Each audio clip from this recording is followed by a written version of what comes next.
No, well, there's this YouTuber that starts with, "What's up, dudes?" And then solos way better than I can. "What's up, dudes?"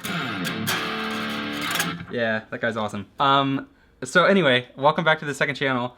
And today I'm going to go through how to play the video that came out on Monday, if I remember to upload this at the right time.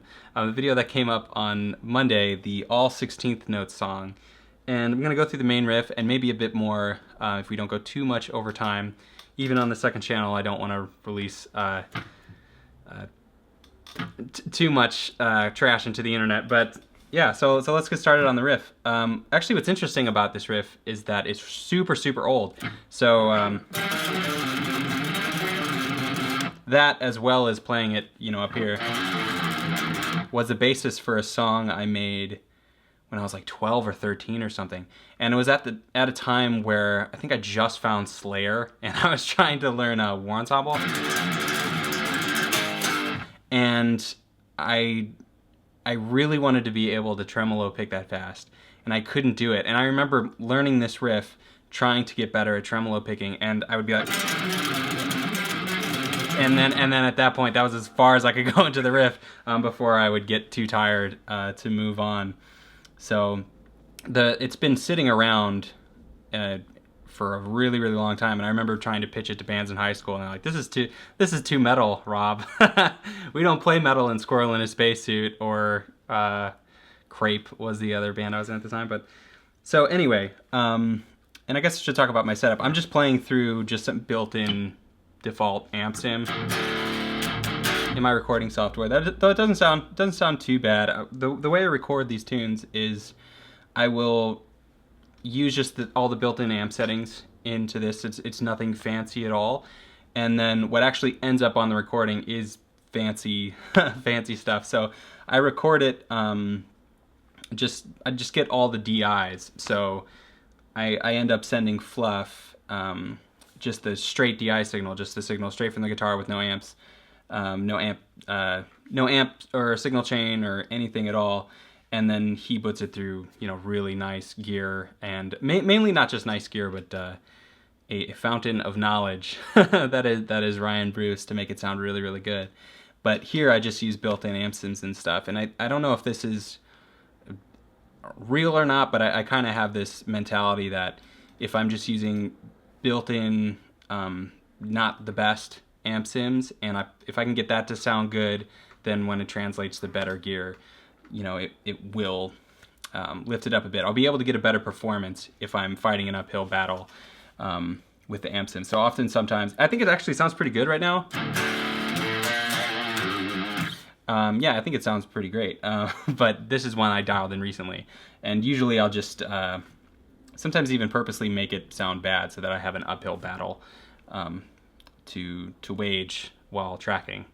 Maybe that gives me a better performance. But anyway, I'm already 3 minutes into the video and I haven't gone to what the title is. So the riff starts off all 16th notes, as the song name would suggest. But we start on the 12th fret. I'll turn the distortion down a bit.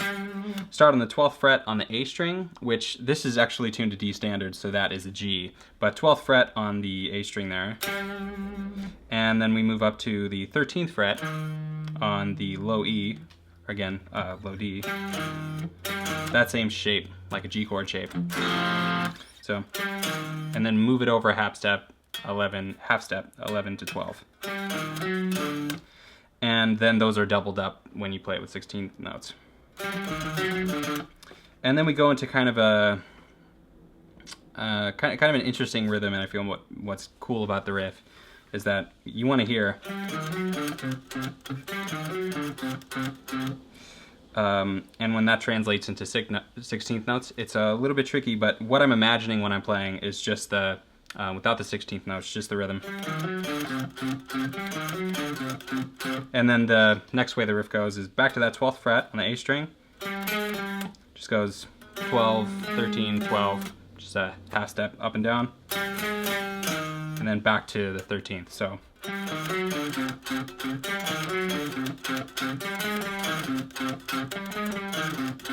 And it just switches between those two, and that's about it. And then when you add in the 16th notes,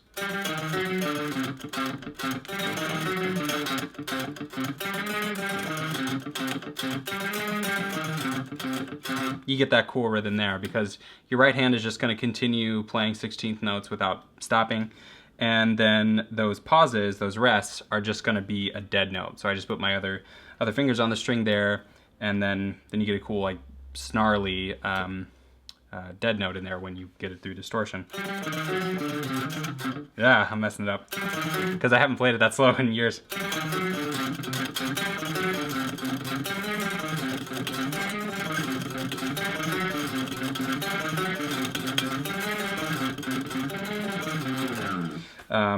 Yeah, I was messing up there a little bit, but what it actually is, I believe, is 2 full notes, dead note, and then you do that 3 times? Yeah. Well, and then it ends with just the 2 regular there. Oh, and it's the 10th fret of the low E string. I don't know if I mentioned that.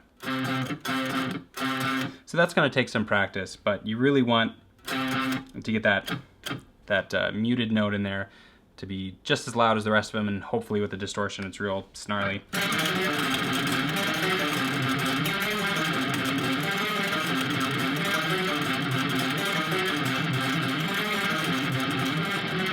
So yeah, I'm kind of messing up there, but I think part of this part of thrash metal is it should be a little bit sloppy, I think. When you're playing this fast, unless you're going through and doing a lot of, I don't know, editing in post, which I would like to not do when I can, it's going to be a little bit hectic. So I'm not playing it that great right now, but when I recorded it, I played it better.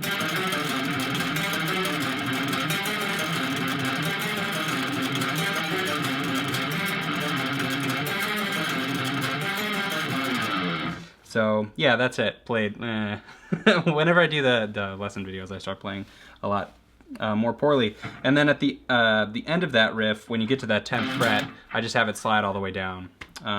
Also in the beginning of the song, when there's just one guitar going, I actually slide up. So the beginning starts.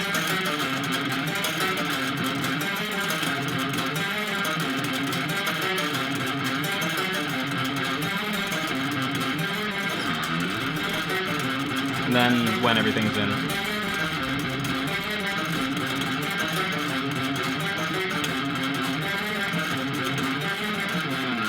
And then you end up doing the exact same riff, same shape, just starting on the 3rd fret of the A string.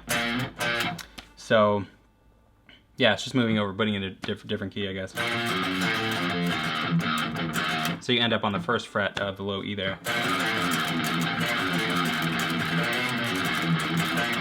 I'm messing up so bad in this video. Pressure's on now, geez.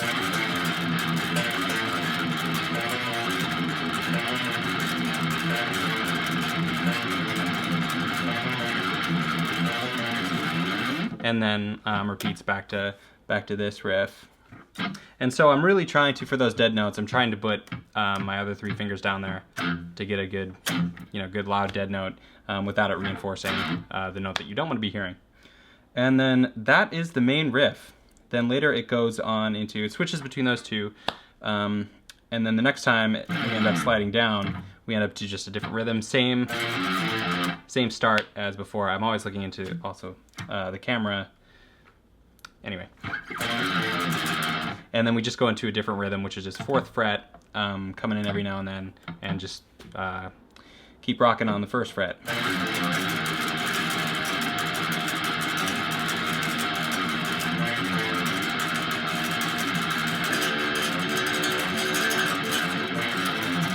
So starts on the 4 every downbeat. Then halfway through on the second times around, you open it up. And then those extra notes I'm putting in there are the 3rd fret and the 4th fret. Though we really only do that once until the solo starts.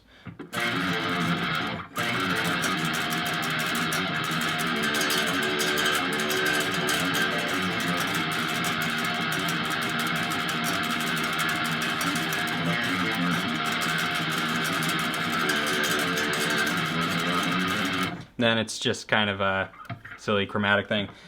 Just going between whole steps.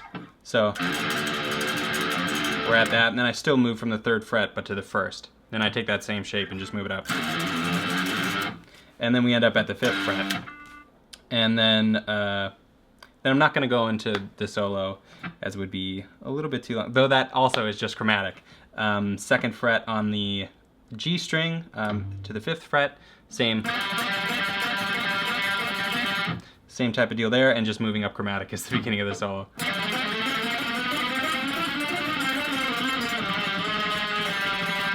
And then just going through the scale. But I think that's probably it for this video, as we're already over 10 minutes. I'll go to the end riff, as that one is pretty interesting. So it's just straight 16th notes on the low E, and then a bend on the 2nd fret of the A string, bending up a half step, and then back down. Then to 1st fret, and then just adding in some 4th fret notes there.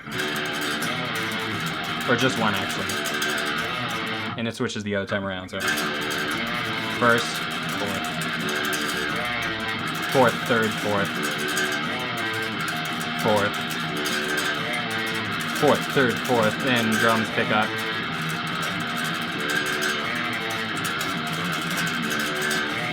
Then the ending goes as such. It's that same shape, 3rd on the A, 4th on the E, and you just bring it down chromatically.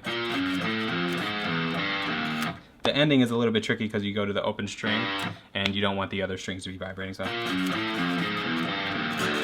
And then it does end on just a power chord on the E, so that is the only note in there that's not a 16th note. I think it deserves it. Or you could do it really quick. And then maybe it could still be a 16th note. Alright, so that is all 16th note song. Hope it wasn't a complete waste of your time. Hope you enjoy playing it. And if you're like I was when I was 13, if your right arm starts hurting too much, maybe give yourself a break. Unlike what I was doing. Okay, well, have a good one.